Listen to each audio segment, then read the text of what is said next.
To have faith in God is not a stagnant state, it's a journey. As believers, we should grow in our knowledge of God and His Word. Walk with Alan Cutting and many other believers as we walk the believer's journey. Aloha, and thank you for joining us today at the Believer's Journey. I want to thank everyone who supported us in their prayers. I want to thank you for all those who watch our program, who share our program, and all of you who support us financially or in your prayers. We're just really grateful and thankful that you do this. Today, I'm continuing with our family relationships. Last time we talked about blended family. This time we're going to talk about interracial relationships and how they look like in the Bible, how they look like in our real life situation. And so today I have some really dear friends of mine, Mel and Susan Allick. Susan is talkative like my wife Susan. We were just talking about that. And they sing together in a choir, and Mel and I, we kind of teach side by side in different classes. So, hello. I guess it's afternoon now. Good afternoon. It's always morning for me. So, what I want to talk about on interracial relationships is going to be multifaceted, and obviously, you two have interracial relationship that's obvious, but there's a lot of them that are not obvious, and I'm not talking about just skin color. I'm talking about belief differences, and things like that. What we see in the scriptures, because there's a talk about these kind of relationships in the scriptures, and we're going to kind of debunk some of the belief systems that people have in this world that misconstrue scripture, and I'm sure you probably have done a lot of research with this. And so we want to talk. So what I want to do now is ask you guys, tell your story a little bit. Talk to our audience. Oh, wow. Where do I begin? Well, you were 20 and 21. Actually, I was probably 19 when I met Mel. And we met in Japan. We're both military, and we were stationed at Tachikawa Air Base, Japan. And he drove a car because he not only worked in the military, he played in a band at night. And so he had a car where the rest of us, we all had to take the bus everywhere. So he used to pick us up at the bus stop. By us, I mean myself and the other females in our organization, and take us to the chow hall each day for lunch. So you were a ladies' man. Oh, yeah. Go ahead, Susan. So anyway, he was just one of the guys, and one day I was at the enlisted club, and he was playing, his band was playing, and I saw him playing with such passion, and I thought, wow, that guy can really play. And it wasn't just playing, it was how he put his heart and soul into the music that attracted me. And so when he got done playing and he took a break, I said, hi, how you doing, Mel? Or Allick. I didn't even know his first name. Last name, Alex. That's what we all called him. And I said, how you doing, Alex? And he goes, fine, thanks. And he kept on walking. And I thought, well, guess he's not interested in me. And that was kind of the end of it until another time at another club when he wasn't playing. This guy was flirting with me, and he was kind of annoying. And I saw Mel, and I knew he was a friend, and he was bigger than the guy. And he also worked for security forces, so that kind of gave him a little edge in my book. So I says, hey, Alex, I said, can you help me out? This guy won't leave me alone. And he walked over to the guy, and he goes, hey, man, would you leave the lady alone? The guy got up and left. And I thought, wow, he's got some kind of power here that I don't even recognize. So then, for the first time in my life, now I'm 19 years old, going on 20, and I said, hey, Alex, why don't you ask me to dance? I never asked a guy to dance in my entire life up to that point. And he's like, oh, just a minute. And long story short, he did come back and ask me to dance. We went out that night, what we call club hopping, downtown Tokyo, which I had never been downtown before. It was so fun. We went with a friend of his and his girlfriend. And then he said he was going to call me. And the next week, he called me Wednesday. And he said, let's go to the movies tonight. And I was like so surprised, because usually when a guy says they're going to call, they call the next day. He didn't do that. So anyway, We went to the movies that night, and you're not going to believe what was playing. This was in 1971. No, it was 1970. Guess Who's Coming to Dinner was playing. And when we walked out of the theater, I think we were the only interracial couple walking out together, and everybody was looking at us. It was so interesting. Not embarrassing, just interesting. And from that point on, we were a couple. We never stopped. And 3 months later, we were engaged, but we decided we're going to get married in a year so that we're sure this is what we really want to do. So I have to ask you, Mel, was this an on-purpose movie? No, I didn't even know what was playing. But the thing is, we were also the main attraction as we waited in line for tickets. You know, I mean, And we didn't know what it was It about. was very interesting. But I knew, she was very naive. I knew, you know, that it would cause a ruckus because... Of course, you're in a band. Well, not only that, I've been around the block a few, you know, so even at 21 at the time. Okay. So you got married. Yes, we got married in 1971 on my birthday, and we actually got married 3 times. Mm-hmm. We had to get married in the American Embassy, the Japanese Embassy, and in church. So we had 3 weddings that month, well, in 2 months' time, but we got married on my birthday originally. Wow. So that was my 21st birthday. Because back in that day, you had to have your parents' permission if you got married under 21, even if you were in the military, which was really interesting. And I thought, I don't want to put my parents in that position. So let's wait until I'm 21 and get married then. And that way we'll know for sure if we're meant to be together. Okay. And So you've been married 53 years now, right? That's correct. Yeah. And how many children do you have? 4. 4 2 children? boys and 2 girls. The boys are bookends. Girls in the middle. Oldest, youngest are boys. Okay. And tell us about your family. I mean, how does your, not now, but as, you know, the years have come up, how has your family been structured, or how they work, or how does it come about? What are the things you did that were really terrible? What were the things that were really wonderful? Well, I'm not sure that I can say we did terrible things. I don't mean terrible as you did bad things. No. I mean things that were you regret, or you wish you would have done better. I don't know that I could. Maybe you can pinpoint something, but I see a lot of what we did where we had challenges. Okay. But because we had Christ in the middle of our marriage, we were successful. after a few months. Yeah, because she became a Christian in December of 71, and I became a Christian in March of 72. Okay. And we were fortunate to become Christians amongst missionaries. There were American missionaries in Japan. They ran a place called the Christian Servicemen Center. And so we would attend there every Wednesday and had Bible study, games, singing, and so on and so forth. So we were brought up amongst missionaries, and as a result, we got good, solid Christian information from a very young age as far as Christians are concerned. Okay. Has it, now I know this is a question a lot of people have because they think that when you have an interracial marriage, it's really hard. And there can be a lot of hard rocks and bumps along the road. Talk about that.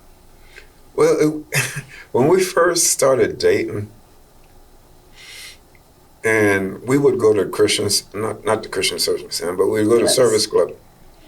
And her dormitory was about a block away from my dorm. And so when we went to the Service Club, if we were going out that evening, which we went out practically every night, she'd go and get changed and ready, and I'd go to my dorm. Well, on the way back to her dorm, there were some guys in a dorm that was between both our dorms, and they would call her names.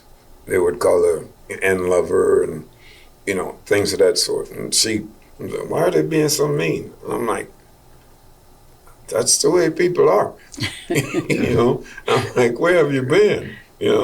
And so, but it does present a challenge because we caught it from both sides. Mm-hmm. You know, like I had blacks telling me, you know, you need to know your place, and with so much of a scarcity of black men, why are you marrying a white woman? You know, and then I had one of my cousins. She's like, Mel, why? I'm like, Beatrice, God doesn't see color. He sees individuals, and he sees their heart. And I was right, and they were wrong, because we're still married after 53 years. Yeah. And we've known each other now. June will be 55 years since we've known each other. Yeah, that's true. His parents accepted us pretty well right in the beginning. My dad accepted the interracial situation really well. My mother, she said, Susan, you cannot marry a black man. You are too sensitive. You get your feelings hurt too easy. You've got to think of your kids, how people are going to treat them.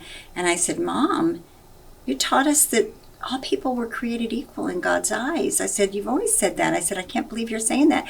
She says, I'm thinking of you and how you're going to deal with it, with the world, and how they're going to treat you. And I'll be honest, I didn't see the problems in the world. When I learned about the Ku Klux Klan, I thought that was history. It was in the history books. I didn't know it was still going on. One of the bases we lived at, we lived right next door to some Klan members. Wasn't a good situation for my children, but I really didn't know what we were going to be facing. And I told my mother, I said, I have to marry him, because if I don't, it'll be because of his color, and that'll be a sin. And that's what I understood. Growing up Catholic, that was something that I learned. And I said, I don't want to live in sin. And so the bottom line is, I didn't see a lot of the bad things going on around us. And God helped me deal with it. And when my kids started dealing with it in school, God gave me answers for them, just based on general how people treat each other. Because I mean, I'm blonde hair and blue-eyed when I was a young kid, and kids didn't always treat me good either. I was able to relay that to my children as people rather than black and white. Yeah. And so my children didn't grow up with such harsh thoughts about races. And my mom, just to get back to Mom, later on, I think maybe 4 or 5 years later, maybe even longer than that, she said, you know what, Susan? Of all of my kids' spouses, your husband is the best. Now I have 6 siblings, or 7 kids in our family. So all but one of my brothers and sisters have been divorced. And yeah. That's a lot said for you, especially coming from her mother. Yeah. I became her favorite son-in-law. Wow. Yeah. Because if she wasn't accepting of it in the beginning, that says a lot to you. But there it goes. It goes to what I believe is what Martin Luther King Jr. said. Don't judge an individual by the color of their skin, but by the content of their character. Mm-hmm. You know, and what's interesting is it's kind of humorous, because her mom had called a priest in Japan to talk her out of getting married. And she told the priest that. And, and she said, my mom told me to marry a Catholic. She did. She just forgot to tell me the color. She prayed. She actually prayed that I would marry a good Catholic boy. And I told my mother that. I said, Mom, I did marry a good Catholic boy. Mel was also raised Catholic all his life, just like I was. And I said, you just forgot to ask what color. You forgot to ask God what color. She never thought that color was going to be an issue. That is too funny. It is really too funny. So now, 53 years of marriage, 55 years together totally. What has it been like? You go. As a married couple, we have had our ups and downs, let's put it that way. And one of the first issues that I had was Mel loved to stay over overtime at work and play cards and different things with the guys. And I'd get really mad. And when he'd come home, I'd go, where have you been? And then we'd get in a little argument. And I read a book. It's called How to Be Happy Though Married. And it said, you know, when you meet your husband at the door, treat him like he's God coming to your home. In other words, With honor. With honor, absolutely. So the first time I tried to do that, he came home late from work one night, and instead of meeting him at the door angry and where have you been and that type of thing, I said, hey, how you doing? I'm glad you're home. I've got supper in the oven. It might be a little overcooked because it's been there for a while, but it's ready. And he's like, oh, I'm sorry I'm late. I'm like, what? You're sorry you're late? He never ever said he was sorry he was late, and I didn't even ask him, you know, or mention him being late. So I thought that book had a lot. I read it again because it was so good, telling me it was a good Christian book, and I think it was by Tim LaHaye, How to Be Happy Though Married. Yeah, and anyway, it was really good in teaching me how to be a good wife and how to be submissive according to the Bible. Mm-hmm. And he followed. I didn't even have to say, well, you know, you're supposed to love me as yourself. I didn't have to say that. He just kind of followed. If I treated him like the head of our home, he treated me like I was very special. And we started getting along really good. And then when we'd have our little ups and downs, usually we would discuss it. Occasionally we would have some little tiffs about it, but it's usually hormonal issues with me. I hate to admit that, but it's true. I went through hormonal issues and anxiety and stuff like that. But God guided me through that. And I was just telling him I had an anxiety issue in the Air Force, and I instead of taking medication, I went to a health food store and got some good supplements, and I was able to work right through that anxiety. And whenever I find myself starting to get irritable or cranky or kind of diggy toward him, I go take one of my supplements, and it makes the biggest difference. And God first, reading our Word. We read the Bible every night or every morning. We every morning now, but when our kids were younger, we would read more at night and a little bit in the day.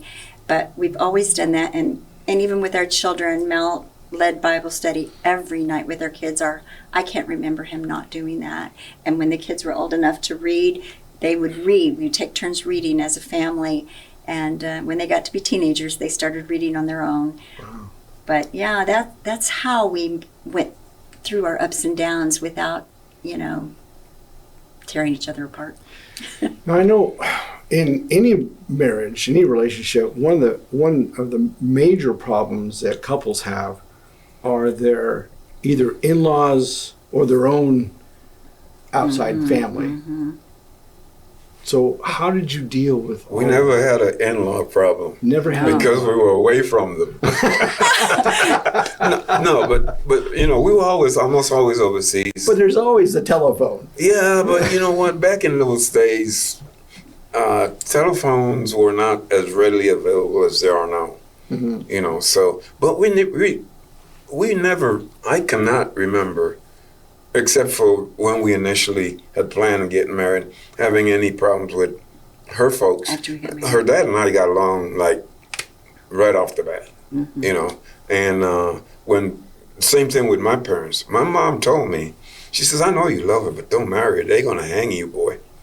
And but my dad said to me, he says, do you love her? And I said, yes. He said, well, don't listen to the rest of them. Just follow your heart. But her and my dad got along really well also. So. And your mother and I got along really well, too. And my sisters. And your sisters, they wanted to make sure I knew how to cook Mel's favorite dishes and stuff, because he's from the Virgin Islands, from St. Croix, and they cook differently than a lot of us, and so they made sure I knew how. One of his sisters even made me a cookbook. She wrote it out, wrote a cookbook out for me so I could cook the meals that Mel liked, and until the day they died, we were really good friends. It's really neat because it seems like you were able to avoid all the garbage that a lot of couples go through. Mm-hmm. You know why, Al? And you were very blessed. And also, Oh, yeah. I think because one of the things it sounds like what you're saying you've done is you always put Jesus in the center of your relationship. Mm-hmm. You know, not just because you went to a service, but because you lived it. You sought out how to love your husband. You sought out how to raise your kids with Christ, Jesus in the center. Therefore, God blessed you too. And you have this a beautiful, amazing marriage. I mean, I see you guys at church all the time, and I think it's just wonderful how you're together and how you're not together and doing your separate things. And it's just like, that's just beautiful. I have to say one thing. There was one point in our marriage when I just thought, Mel does not love me anymore. He just doesn't love me. And I think it's time for us to separate and go our own ways. And I told him, I said, Mel, I think it's time for us to get a divorce. And he said, I said, I've got a lawyer lined up. I want to go together. I want to divide everything up evenly. I don't want to have any hard feelings toward each other. I want to have a good relationship for the kids too. And he goes, do you have a boyfriend? And I'm like, no. And he goes, well, is there anything we can do to make this work? And I'm like, well, yeah. And he said, because I really thought he didn't love me. I think that probably went along with that anxiety issue I was going through. And I told him what I thought he could do to reassure me and make sure that I knew he loved me. And he said, I can do that. And I'm like, okay. And that was it. From that point on, he treated me the way I needed to be treated to be sure that he loved me. Mind you, I never told her I didn't love her. He never told me. She made that up. No, I imagined that in my head, and I didn't believe he loved me. Now they make gummy bears. Okay. That's a running joke with some of my friends. You know, I was in Hawaii one time and I was hurting, and my mom had these gummy bears, and so I was in a lot of pain, and so she gave me 2, and I'm like, well, these are like marijuana, right? She goes, well, yeah. And you want me to take 2? What's that going to do for you? Oh, it'll make you really high. I don't think I need to be high. How about just 1 for the pain? Oh my goodness. Yeah, I know about those gummy bears. So, what was it like raising your kids? And did they have problems like at school and things like that? I'll let you talk on that. Well, Christina, the first biggest issue that I noticed, and there were others that we dealt with, but they weren't as dramatic as this one. She came home from kindergarten. She was my 3rd child. She came home from kindergarten. She was sitting in her daddy's big chair and she was crying. And I'm like, Christina, what's the matter?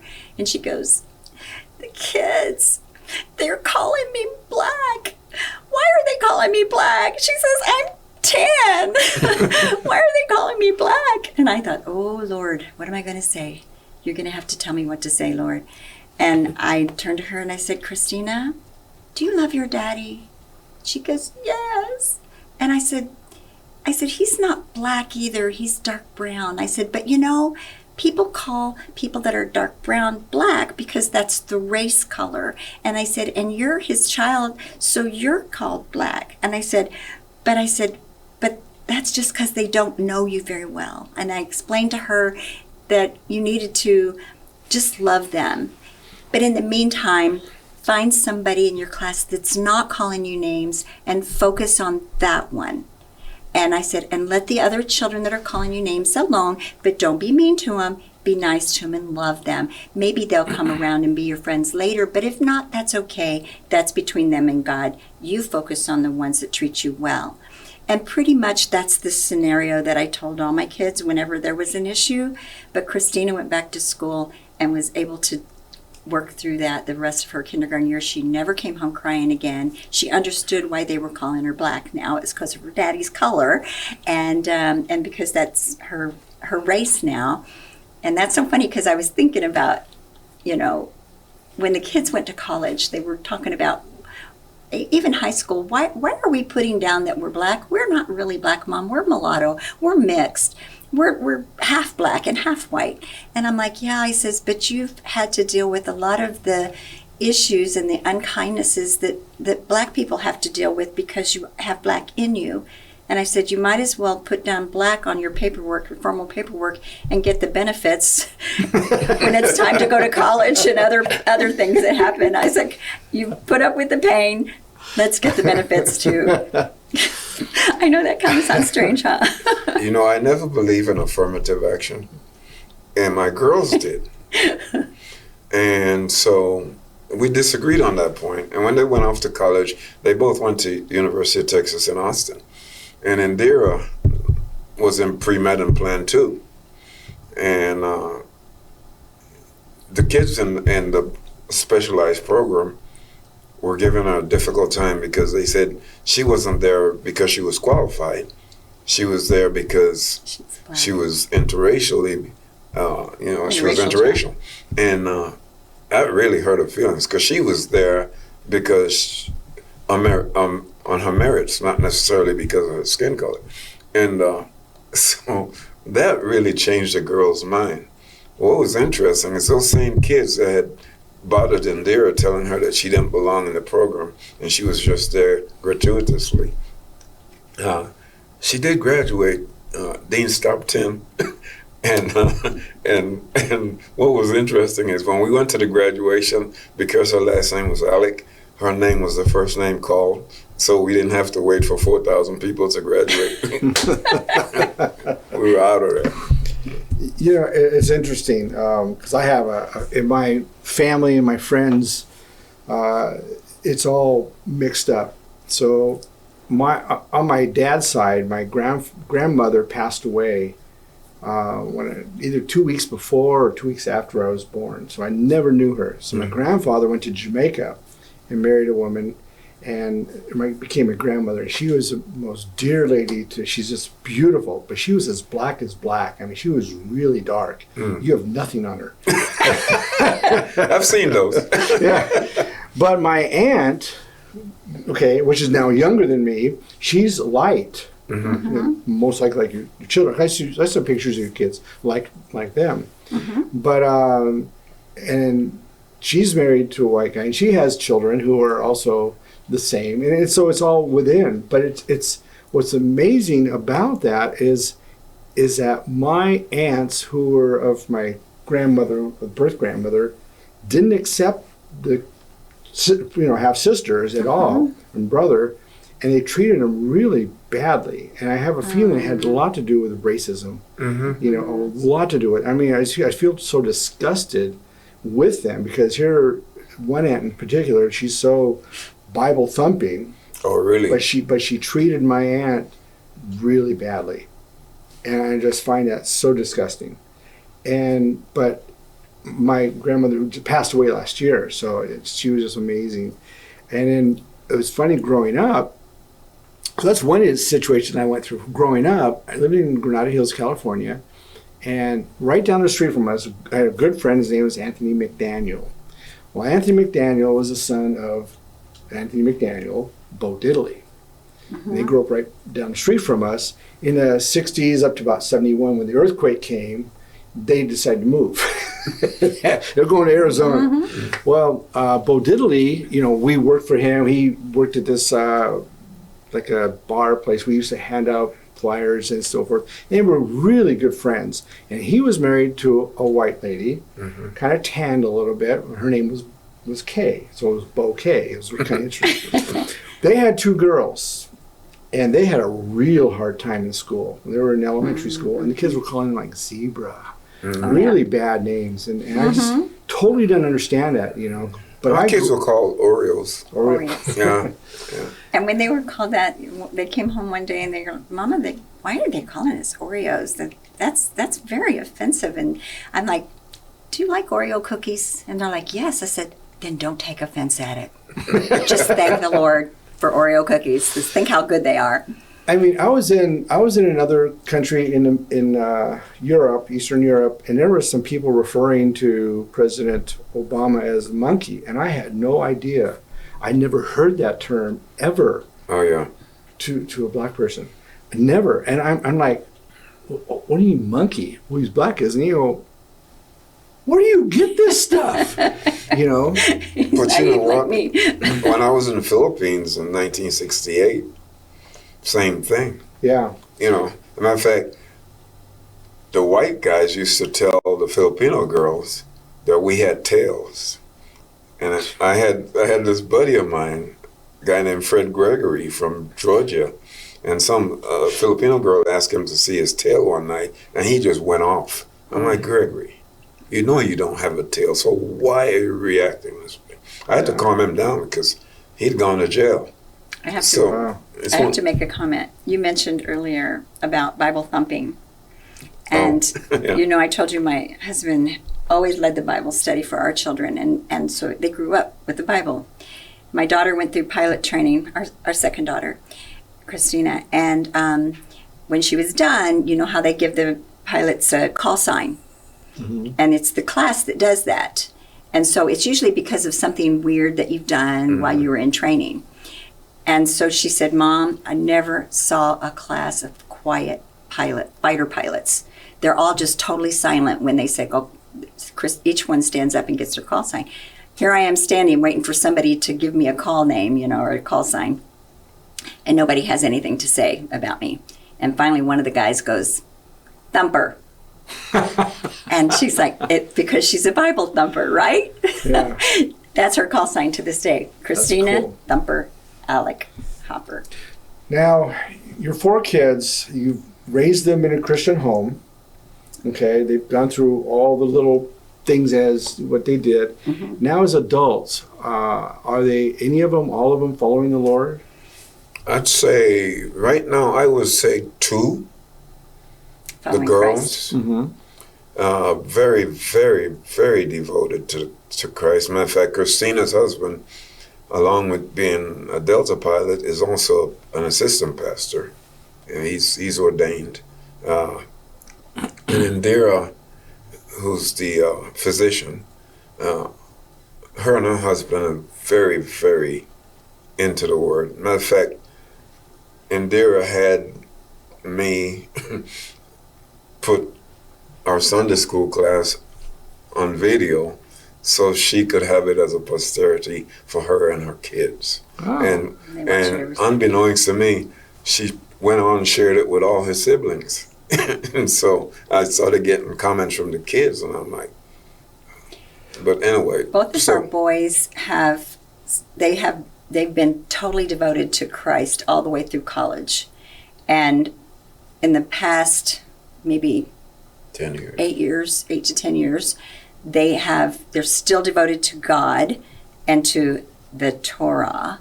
They're completely gone, I would say, Orthodox Jew. David, particularly. Especially David, but Mel too believes that way too, as far as I understand. But they still are totally devoted to God's word and totally. And what's interesting is when they need prayer, they still call us for prayer. So I'm like, the Bible says if you train up a child in the way he should go, he will not depart. When he's old, I have to believe that they will come back to Christ if they haven't already. I don't know what's in their heart, but I trust that they will come back. We need to talk sometime about Judaism and Christianity. There's something I teach about the two as one. Just so you know, I'm 3/4 Jew and a Jewish heritage, I should say, and 1/4 Scotch-Irish.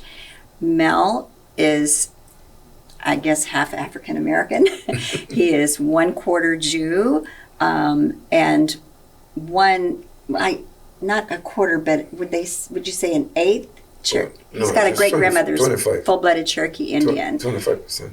25%. Okay, so a quarter Cherokee Indian. Yeah. So that's why I was always wondering why the Star of David, the cross. Yeah. Some people wear it and there's no real meaning except they like it. I knew I was half Jewish. She wore it with a reason. Now I found out that my other side of the family, I've got some Sephardic Jew, a small percentage, and then a larger percentage of Ashkenazi Jew. Wow. But we've traced our Jewish heritage to Ham and the Black tribe. Accra, Ghana. Well, they're actually from Nigeria, right? Yeah. So. Well, with that, I want to talk a little bit about the Bible, because I think a lot of people have terrible misconceptions of the idea of race or being married to different colors or ethnic groups and so forth. And I think the Bible actually gives us some light on it, and people distort some of that scripture. But I want to try to bring it about. And I think, knowing that you teach, I'm sure you've looked at a lot of this stuff. I've been down that road a few. But so I want to read this. The Old Testament law commanded the Israelites not to engage in interracial marriage. Okay. However, this is like in Deuteronomy chapter 7, verses 3 and 4, but you can go before and after that. But it says the reason for this command was not skin color or ethnicity. Rather, it was about religious or about belief system. Okay, that's huge, and I think that's how God sees that in all things. The reason God commanded against interracial marriage for the Jews was that foreign people, worshiped false gods. True. That was the big thing, and even the most famous person we know of with all the wives is Solomon, and he was warned not to marry women, not to marry multiple women, but not to marry women outside the faith, which is already in Deuteronomy anyway. Right. And when he did, what happened? They wanted to worship in the temple their gods, and then after that, he started worshiping other gods in that temple, and that's when God got upset and said, the line of the kingship line is going to end after your son because of what Solomon did in the worship. It was idolatry. And that is what I really believe what God is warning them about in Deuteronomy. Let me go on. The Israelites would be led astray if they intermarried with idol worshippers or pagans or heathens. And this actually is exactly what happened, and you'll see that in Malachi. So I want to read a couple of scriptures. One of them is in Deuteronomy 7. I just mentioned it. It says this, nor shall you make any marriages with them. Now he's talking about the Canaanites. Yeah. Okay, he's talking about those who are already idol worshippers who are not believing in Yahweh. Okay, you shall not give your daughter nor their son, nor take their daughter for your son, for they will turn your sons away from following me. There's the key part right there, to serve other gods. So the anger of the Lord will be aroused against you and destroy you suddenly.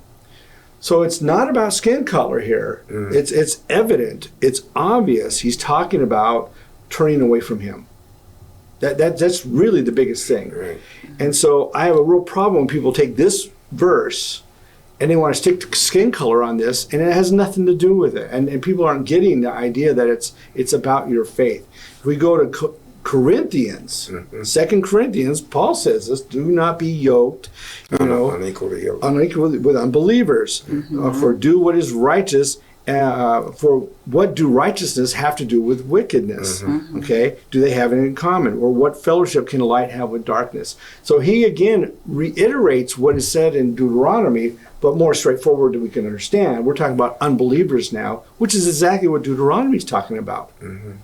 We're not ever talking about skin color. Yeah, and I think that's huge. And why we don't get this, I don't understand. Well, Al, it goes even further back. Because when you look at Moses, Moses married a black woman. Yeah. And Aaron and Miriam gave him a rough time about it. And all of a sudden, Miriam saw herself having leprosy. And God kicked her out of the camp for 7 days until she got cleaned up. But he kicked her out to humble her because she challenged Moses. Right. And, I go back to Noah. And as I've mentioned to others, his 3 sons populated what we have as the world now, because everyone was killed in the flood, except for Noah and his family. We don't know a whole lot about Mrs. Noah because not much was said about her, but we know about Ham, Seth, and Japheth. And we know that Ham was black, Japheth was brown, and Seth was white. And so if people really have a problem, with interracial and equality, then they need to take it up with God. because he's the one who created those people. And so, but a lot of people, the reason I know for a fact that some people misconstrue scriptures is because Ham was black and Ham was cursed for what he did with his dad. When his dad got drunk after the flood, that's the verse they also use to say that, okay, God cursed black people. So, but the thing is, when we look at scriptures, okay, you go back and you look at Christ and his genealogy. Look at the people in there that are not, you go to particularly Ruth, okay? She's not Israelite. No. But you know what? Jesus Christ came through that line. Because Boaz was the dad of Jesse. Mm-hmm. And Jesse was the dad of David. And David is called Jesus' dad, which he isn't, because when he crossed up the Pharisees and says, if Jesus is Lord, why is David calling? God has no restrictions except he wants circumcision of the heart. Mm-hmm. It has nothing to do with physical, but it does have to do with spiritual. Yeah. I mean, you go even further back with Rahab in Jericho, another non-Jew, and you look at Tamar. Converts over, becomes part of God's people, even though the bloodline is different, okay? God acknowledges, accepts, and so forth. It's interesting also in Joseph. In Genesis, Joseph marries an Egyptian, has 2 children, okay, which when Jacob gives his blessing, those 2 kids are mentioned in the 12 tribes of Israel. Right. I mean, God blessed them. He blessed Joseph, even though he was married to an Egyptian. So why do people not see this? It's plain open in Scripture. It really is. It is called deception. We have ignorance too. We have an enemy of Christ who loves to deceive. I mean, he went right into the Garden of Eden and deceived Eve and Adam, because Adam stood by. And I was reading, I don't know if you read Bible Recap by Tara Lee Cobble, but it's a very awesome devotional. And one of the things she talks about in there is how when you look at the adjustment that's made and the way God has adjusted how he does things, and then you look at how the different people outside of the Jewish faith are intertwined into the family of God. It's all about worship. Because remember, Ruth, when she told Naomi, your God is going to be my God, she was saying, Yahweh, your Yahweh is now my Yahweh. Yeah. And after that, she got grafted in. And I don't think Boaz would have married her if she was not, because it wouldn't be part of the, Jewish faith. It wouldn't have been part of that. So I think that's huge. Yeah. In Malachi, I want to read this real quick. Malachi chapter 2, verse 11, it says, Judah has been unfaithful. A detestable thing has been committed in Israel and in Jerusalem. Judah has desecrated the sanctuary of the Lord, loves by marrying women who worship a foreign god. This is what God talks about and talks against. This is what God stands against, is the idea of getting together with somebody who is not of the faith. That's really what all the scriptures talk about, is they're not of the faith. They're not believers. And that's what we need to stay away from. Why? Because he detests idolatry. That's really what he's talking about, is it's all about idolatry. And I think that we need to be careful that even when Paul writes all his little lists, you shouldn't do this and this and this, these people won't be part of the kingdom, it all leads to idolatry. That's the main crux of the matter. And I think that once we realize that, we'd be a happier world, and we'd be a happier following of believers if we really grasp the Scripture the way that it's really presented to us. What do you think? Yeah, I totally agree, because, you know, we were placed on this earth for one particular reason, and that's to glorify and honor God. And every human being is created with a vacuum, and that vacuum could only be filled by Jesus Christ. Mm-hmm. And so you have people searching all over the place, whether it be dope, whether it be alcohol, whether it be nicotine, whether it be pornography, looking for the vacuum fill. And they're paying enormous amount of money trying to find that vacuum filler when it's free to them. Yeah. And it's right there available. But just like Adam and Eve, everybody wants to be their own God. And so to acknowledge your true creator, oh no, I'm not going to do that, because that means that now I'm subservient. Yeah. You know? And so it's just where we have to really acknowledge our creator for who he is. And if you do that, you know, like Psalm 37 verse 4, delight yourself in the Lord, and he will give you the desires of your heart. Mm-hmm. So he comes first. Proverbs 3, 5, and 6, right? Trust in the Lord with all your heart. Lean not on your own understanding. In all your ways, acknowledge him, and he will make your path straight.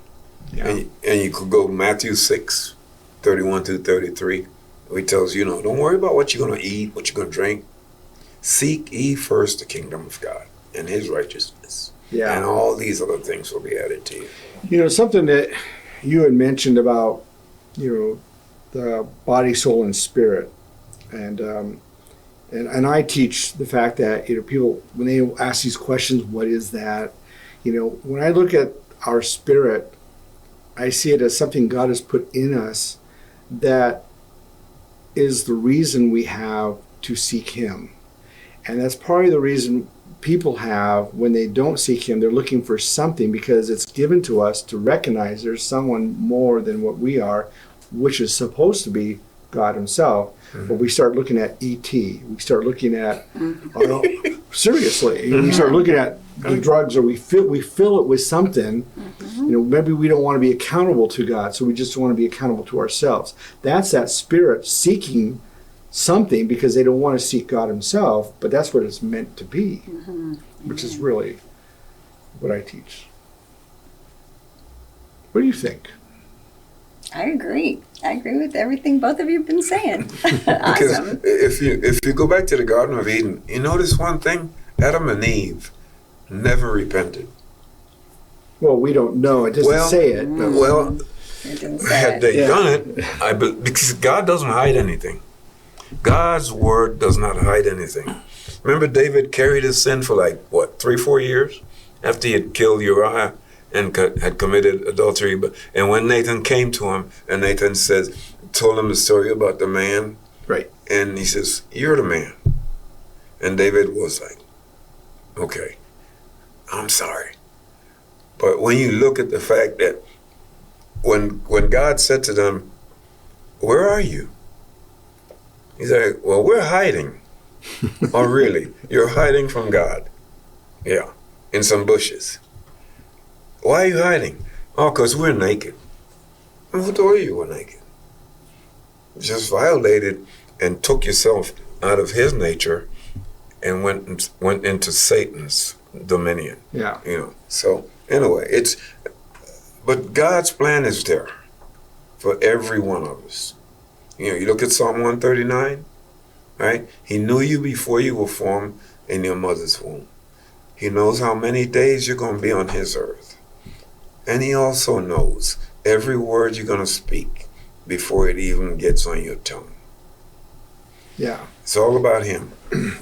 Another little twist here, which is kind of interesting, when we talk about interracial relationships, probably about 1700 years ago, back when you had Scotland was totally separate from England and they used to battle each other and they were totally separate.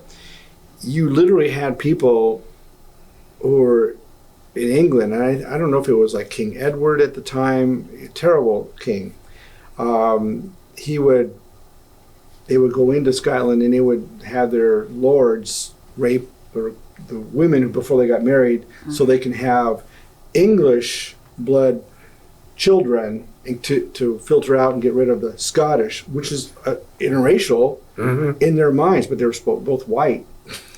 Yeah. So even years ago, it wasn't necessarily something that was a color, but it was just an ethnicity was different, and it's all mixed in. And I think that it's still back to the prejudice idea of non-loving, non-caring, non-godly. I think that's where we're at. And all that initiated in the garden. Yeah. Once men fell, or once man fell, then all bets were off as far as, and that's why we needed a redeemer. Yeah. You know, and I always tell people, we have the best advocate that man could ever wish for. You know, I used to like Perry Mason, you know, when I was a youngster, because he was a lawyer that didn't lose. Jesus Christ will never lose a case. Not if you're a Christian. It's like why I like Bugs Bunny. He's a he's a rabbit that never lost. That's true. You know, Absolutely. every time God looks at our sin, he sees the precious blood of his son, and he's like, you're off. You're good. Yeah. Well, you know, it's interesting, since you brought up Adam and Eve in the garden a couple times now.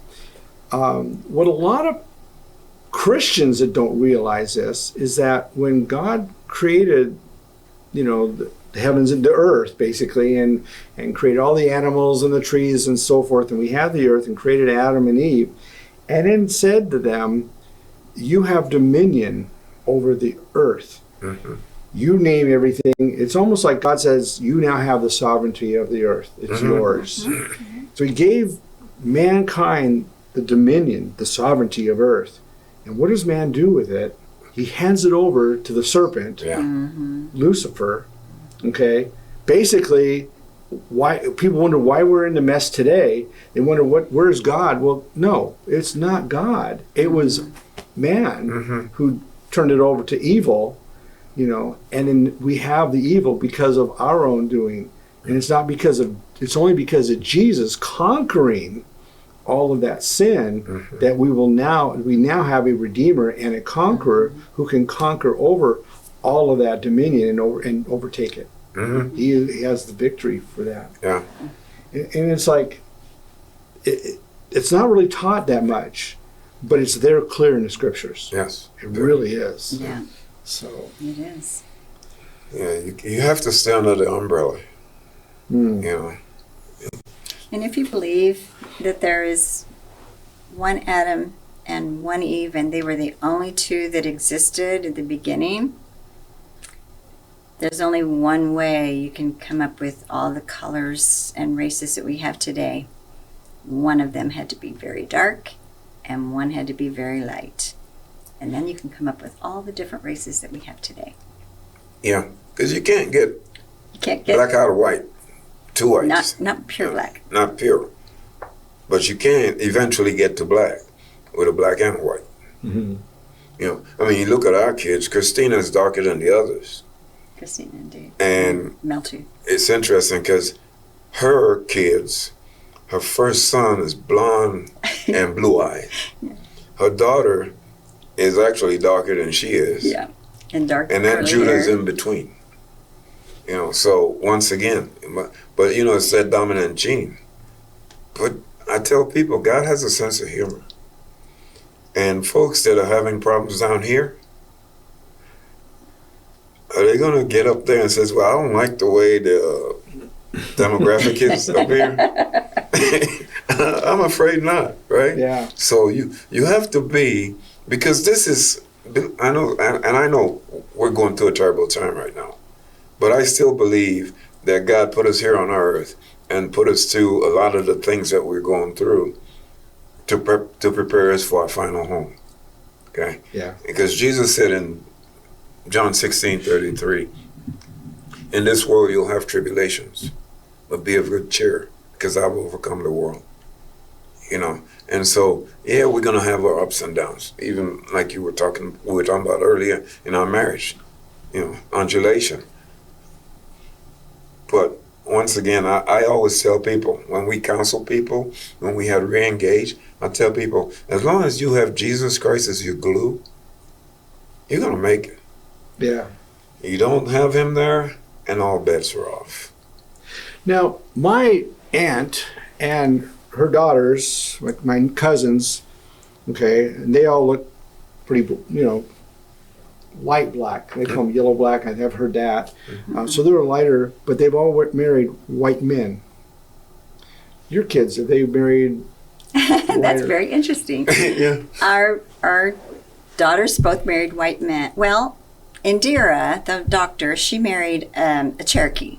Indian, okay, which is interesting because of his Cherokee background. And Christina married a white guy, and Mel too married a white woman, and our youngest son David married a Korean woman. Half Korean. Half Korean. Okay. And well, she's very Korean looking. Her mama's Korean. So yeah, and we've got we have two adopted half Mexican children. I think that's admirable. And why I say that is because knowing you guys and hearing all about you, because I hear a lot more than before I came to know you, it's cool to know that somebody cares about the loving of one another rather than singling you out because of what you look like. Mm-hmm. And I love that about you guys. I love it. I think it's just absolutely the epitome of a believer in Jesus. Mm-hmm. Mm-hmm. The Bible says to 1 John says that if you hate the brethren, that you're dead inside and you're not part of God. Right. Mm-hmm. But it also says if you don't even love another in the brethren, that you're deceiving yourself and God is not in you. So it all has to do with loving Jesus, becoming like him. That's the foundation of Christian, is to become like Jesus. And part of that in the teaching is to love one another. What is love? To giving of yourself, to laying down of yourself for each other. And when you see that, then you understand what true Christianity is. Mm-hmm. I think one point that you just made is really, really, really important, is that when your enemy hates you, or somebody who you thought was your friend hates you now, to love them, to forgive them, to completely open yourself to them coming back into your life as a friend, if that's God's will. I remember one of my daughters came home one day from school. Her best friend no longer wanted to be her best friend. She wanted a different girl to be her best friend. And Christina's like, why, Mom? Why is she doing that? I said, Christina, again, let's not focus on the one that doesn't want you to be her friend. Let her go. Don't hate her. Don't be mean to her. Be kind to her. And go find somebody that likes you and wants to be with you. But when you see her, speak to her. Be kind. Don't shut her out. She did that. I said, she'll either come back and love you, or she'll be punished by the Lord. That girl, a week or two later, came back and wanted to be her friend. She came home to me from school. She said, Mom, how'd you know? I said, unfortunately, that's part of God's plan for us, is to forgive and to love, to bring them back to him.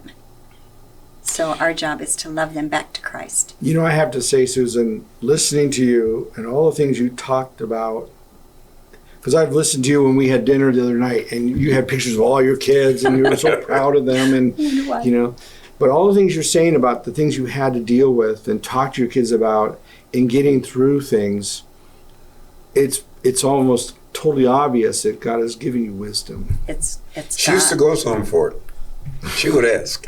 Yeah, I went to God. Yeah, definitely. I asked God. I had a friend when I became a new believer. I was really upset about trying to get my house clean, trying to take care of new babies and toddlers. And she goes, Susan, take it one step at a time.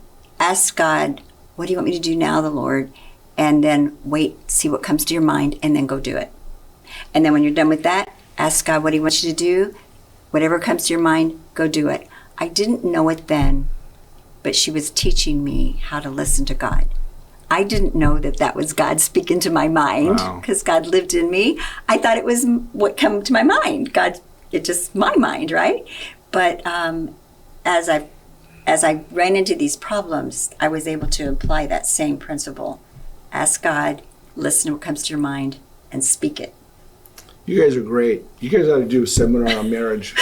But you know what? One of the things that she emphasized a lot, and we both emphasized, but she initiated it, and she would tell the kids, you might not find love out there, but within the walls of our home, you're going to find love. So always love and support each other. And so they always knew that they had something to fall back on. That's it. That is truly it. Well, thanks for coming and being part of this program, and really, Lord bless you guys. He's obviously is and has been, so it's pretty cool. Anyway, this is the end of our program. I want to thank you all for joining us today, and please share this to all your friends, contacts, and so forth. And if you haven't subscribed to our channel, please do so. Everyone have a wonderful day. You have a wonderful week, and aloha.